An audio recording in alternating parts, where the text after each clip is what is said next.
প্রিয় মহোদয়, সংখ্যালঘু নিপীড়নের কাঠগড়ায় বাংলাদেশ। ভারত, আমেরিকা সহ বিভিন্ন দেশে বাংলাদেশের সংখ্যালঘু নির্যাতন ইস্যুতে বিক্ষোভ সমাবেশ চলমান। সংখ্যালঘু নির্যাতন ইস্যুতে সারা বিশ্বে নিন্দার ঝড় বইছে। বাংলাদেশের মান মর্যাদা, সকল অর্জন সংখ্যালঘু নির্যাতন ইস্যুতে ধূলিসাৎ। হাজার বছরের সাম্প্রদায়িক সম্প্রীতির ইতিহাস পিছনে ফেলে বাংলাদেশকে জঙ্গি মৌলবাদী তকমা জুড়ে দেওয়া হচ্ছে। অথচ বাংলাদেশ হাজার বছরের সাম্প্রদায়িক সম্প্রীতির দেশ। 1946 সালে পূর্ববাংলায় সাম্প্রদায়িক দাঙ্গা হাঙ্গামার 1946 সালের পূর্বে বাংলায় সাম্প্রদায়িক দাঙ্গা হাঙ্গামার তেমন কোনো নজির খুঁজে পাওয়া যায় না। রাজনৈতিক বিভাজনের কারণে 1946 সালে কলকাতা, নোয়াখালী, বিহার সাম্প্রদায়িক দাঙ্গা হাঙ্গামার খবর রয়েছে।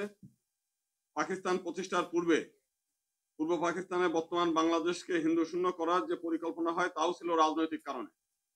1950 সালে জমিদারি অধিগ্রহণ করার সাথে সাথে এদেশের হিন্দু জমিদারগণ দেশ ছেড়ে পালিয়ে যান। 1965 সালে ভারত পাকিস্তান যুদ্ধের সময় মধ্যবিত্ত হিন্দু সম্প্রদায় দেশ ত্যাগ করে। শত্রু সম্পত্তি অর্ডিন্যান্স জারি করার ফলে অবস্থাপন্ন কৃষক শ্রেণী দেশ ত্যাগ করা শুরু করে। অতঃপর স্বাধীনতার যুদ্ধ শুরু হলে পাকিস্তানি বাহিনীর সাম্প্রদায়িক নীতির কারণে 1 কোটিরও বেশি হিন্দু দেশ ত্যাগ করতে বাধ্য হয়। কিন্তু স্বাধীন দেশেও শত্রু সম্পত্তি আইন বহাল থাকে। অথবা 1974 সালে ভেস্টেড প্রপার্টি আইন করে হিন্দুদের 26 লাখ একর সম্পত্তি কেড়ে নেওয়া হয়। 1973 সালে 13ই মে মুক্তিযুদ্ধে ক্ষতিগ্রস্ত রমনা কালী মন্দির বুলডোজার দিয়ে ধ্বংস করে দেওয়া হয়। 1990 থেকে 92 সালে ভারতে বাবরি মসজিদ রাম মন্দির বিতর্ককে কেন্দ্র করে সারা দেশে হিন্দু সম্প্রদায়ের উপরে হামলা হয়। 2001 সালে ভোলা সহ দেশের বেশিরভাগ জেলায় হিন্দুদের উপর হামলা হয়। প্রতিটি জাতীয় নির্বাচনের পরপরই ভোট দেয়া না দেয়াকে কেন্দ্র করে হিন্দু সম্প্রদায়ের উপরে একটা নিয়মতান্ত্রিক প্রক্রিয়া হয়ে দাঁড়িয়েছে। আওয়ামী লীগের সর্বশেষ 15 বছরে সিরাজগঞ্জ, ব্রাহ্মণবাড়িয়ার নাসিরনগর, যশোরের অভয়নগর, চট্টগ্রামের হাটাজারি, রাউজান, ফটিকছড়ি, কক্সবাজারের রামু, কুমিল্লা, চাঁদপুর, চৌমোহনী, সাতক্ষীরা, খুলনা, শিয়ালী, রংপুরের ঠাকুরপাড়া, পীরগঞ্জ, সুনামগঞ্জের শালা, নড়াইল সহ দেশের বিভিন্ন স্থানে হিন্দুদের গ্রামের পর গ্রাম জ্বালিয়ে দেওয়া হয়েছে ধর্ম অবমাননার অজুহাতে। পরে অনুসন্ধানে জানা গেছে 1991 সালের ঘটনা সহ প্রত্যেকটি ঘটনার ইন্ধনদাতা আওয়ামী লীগ, তাতে অন্যান্য দলের রাজনৈতিক কর্মীরাও অংশগ্রহণ করেছে। যে কারণে কোনো ঘটনারই বিচার করে নাই কোনো দল। পার্লামেন্টে বেশ কিছু হিন্দু নামের সংসদ ছিল, তারাও পার্লামেন্টে হিন্দু সমস্যা বা তার স্থায়ী সমাধানের জন্য কোনো প্রস্তাব উত্থাপন করে নাই। অথচ স্বাধীনতার পর থেকেই হিন্দু সম্প্রদায়ের স্থানীয় নির্বাচন, জাতীয় সংসদ সহ সকল স্তরে পৃথক নির্বাচনের ব্যবস্থার দাবি জানিয়ে আসছে। কিন্তু কোন সরকারি হিন্দু সমস্যার স্থায়ী সমাধানের বিষয়ে আন্তরিক ছিলেন না। অবিভক্ত ভারতে সাম্প্রদায়িক সমস্যার আঁচ পেয়েই ভারতীয় নেতৃবৃন্দ সাম্প্রদায়িক সমস্যা সমাধান করেন। 1905 সালে মুসলিম সম্প্রদায় তাদের প্রতিনিধিত্ব সুনিশ্চিত করা এবং সাম্প্রদায়িক সম্প্রীতি অক্ষুণ্ণ রাখার জন্য পৃথক নির্বাচন ব্যবস্থার দাবি করে। 1919 সালের ভারত শাসন আইন এবং 1935 সালের ভারত সংস্কার আইনে পৃথক নির্বাচন ব্যবস্থায় মুসলিমরা তাদের প্রতিনিধি নির্বাচন করে। 1947 সালে ভারত ভাগ হওয়ার পরেও পাকিস্তানে পৃথক নির্বাচন ব্যবস্থা বহাল থাকে। কিন্তু 1955 সালে আওয়ামী লীগ প্রতিষ্ঠার দিনই হিন্দু সম্প্রদায়কে প্রতিনিধিত্ব শূন্য করার জন্য যে পরিকল্পনা গ্রহণ করে, আওয়ামী লীগের পাতা ফাঁদে পা দিয়ে পৃথক নির্বাচন ব্যবস্থার পরিবর্তে যৌথ নির্বাচন ব্যবস্থা মেনে নেয় সংখ্যালঘু সম্প্রদায় তাদের প্রতিনিধিত্ব হারায়। স্বাধীনতার 54 বছরেও সংখ্যালঘু সম্প্রদায় তাদের প্রতিনিধিত্ব ফিরে পায়নি। স্বাধীনতার পরপরই যুক্ত নির্বাচন ব্যবস্থায় কোথায় রাজনৈতিক দলগুলো তাদের ভোটারের সংখ্যাগরিষ্ঠতা এবং রাজনৈতিক প্রভাবের জোরে সবসময় নিজেদের পছন্দসই 2-1 হিন্দু নামধারী নেতাদের নির্বাচনে জয়ী করে আনেন। এতে করে হিন্দু প্রতিনিধিত্ব শুধুমাত্র সম্পূর্ণভাবে নিরর্থক হয়ে পড়েছে। এই সকল সাংসদগণ হিন্দু সম্প্রদায়ের কোনো উপকারে আসে নাই। সাম্প্রদায়িক সমস্যার সমাধানে ও হিন্দু সমাজের কল্যাণে আজ পর্যন্ত কোনো হিন্দু সাংসদ কোনো কার্যকর ভূমিকা রাখতে পারেন নাই। এইসব সাংসদগণ তাদের নিজের দলের সমর্থনে এবং প্রতীক নিয়ে নির্বাচিত হন কারণে তাদের দলের নিকট দায়বদ্ধ থাকেন। দলের অনুমতি ছাড়া তিনি স্বাধীনভাবে কোনো কথা বলতে পারেন না। সাম্প্রদায়িক সমস্যার শুরু 1947 সালের ধর্মভিত্তিক ভারত ভাগ এবং নেহেরু লিয়াকত চুক্তির মধ্য দিয়ে। ভারত এবং পাকিস্তান কেউই এই সমস্যার সমাধান না করে মাইনরিটিদের রাজনৈতিক ভিকটিম বানিয়ে যার যার সুবিধা গ্রহণ করেছে এবং এখনো করছে। বাংলাদেশ প্রতিষ্ঠার পর বিভিন্ন সময় ইউরোপীয় ইউনিয়ন, আমেরিকা, জাতিসংঘের কাছে বাংলাদেশকে কৈফিয়ত দিতে হয়েছে। অথচ পৃথক নির্বাচন ব্যবস্থা অব্যাহত থাকলে আজ বাংলাদেশকে বিশ্বের দরবারে কাঠগড়ায় দাঁড়াতে হতো না, প্রতিনিয়ত কৈফিয়ত দিতে হতো না, মাইনরিটির প্রতিনিধিরাই জবাব দিতে পারত। বাংলাদেশের সংখ্যালঘু সমস্যা মূলত রাজনৈতিক, তাই সমাধানও হতে হবে রাজনৈতিকভাবেই। আওয়ামী লীগ কখনো বাংলাদেশের ধর্মীয় সংখ্যালঘুদের রাজনৈতিক ঢাল হিসেবে ব্যবহার করে দেশকে অস্থিতিশীলতা করার চেষ্টা করছে আওয়ামী লীগ এখনো। অথচ পৃথক নির্বাচন ব্যবস্থা অব্যাহত থাকলে দেশি এবং বিদেশি ষড়যন্ত্রকারীরা হিন্দুদেরকে ঢাল হিসেবে ব্যবহার করে ষড়যন্ত্র করতে পারত না। প্রতিনিধিত্ব শূন্য হয়ে হিন্দু সম্প্রদায় দিন দিন বিলুপ্তির দিকে ধাবমান। 1947 সালে পূর্ব পাকিস্তান অংশে হিন্দুদের সংখ্যা ছিল 33%। 2023 সালে পরিসংখ্যান বলছে এখন মাত্র 7.95%।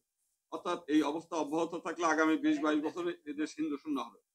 বাংলাদেশের অন্যান্য রাজনৈতিক দল মাইনরিটিদের প্রতিনিধিত্ব না দেবার কৌশল হিসেবে বলে থাকেন আমরা সংখ্যাগুরু মানতে রাজি নই, অথচ তারা মাইনরিটিদের সংখ্যানুপাতিক প্রতিনিধিত্ব তারা দিতে রাজি নন।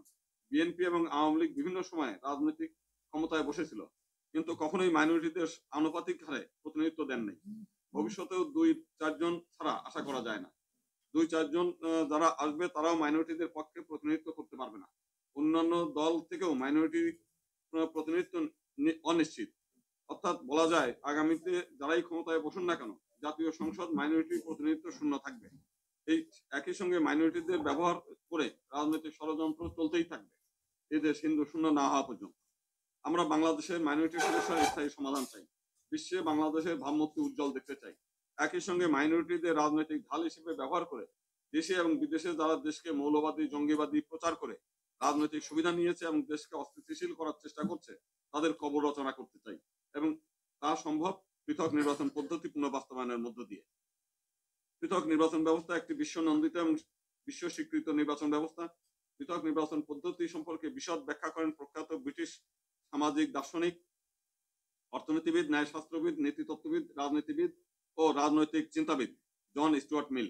তিনি তার রিপ্রেজেন্টেটিভ গভর্নমেন্ট পুস্তকে প্রতিনিধিত্বশীল গণতন্ত্রের রূপরেখা তুলে ধরেছেন। তিনি বলেছেন, সংজ্ঞানুসারে গণতন্ত্রের বিশুদ্ধ ধারণা হচ্ছে সমান প্রতিনিধিত্বের মাধ্যমে সমগ্র জনসাধারণ কর্তৃক পরিচালিত সমগ্র জনগণের সরকার। তিনি আরো বলেছেন, বর্তমানে গণতন্ত্রের নামে চলছে সংখ্যাগুরু সম্প্রদায়ের বিশেষ অধিকার ভিত্তিক সরকার। এতে সংখ্যালঘু সম্প্রদায়ের ভূমিকা রাখার কোনো সুযোগ নাই। গণতন্ত্র যদি সত্যিকার সম অধিকার ভিত্তিক হয় তবে প্রত্যেক শ্রেণীকেই প্রতিনিধিত্ব দিতে হবে এবং সে প্রতিনিধিত্ব সংখ্যানুপাতিক হতে হবে, সংখ্যা অনুপাতহীন হলে চলবে না।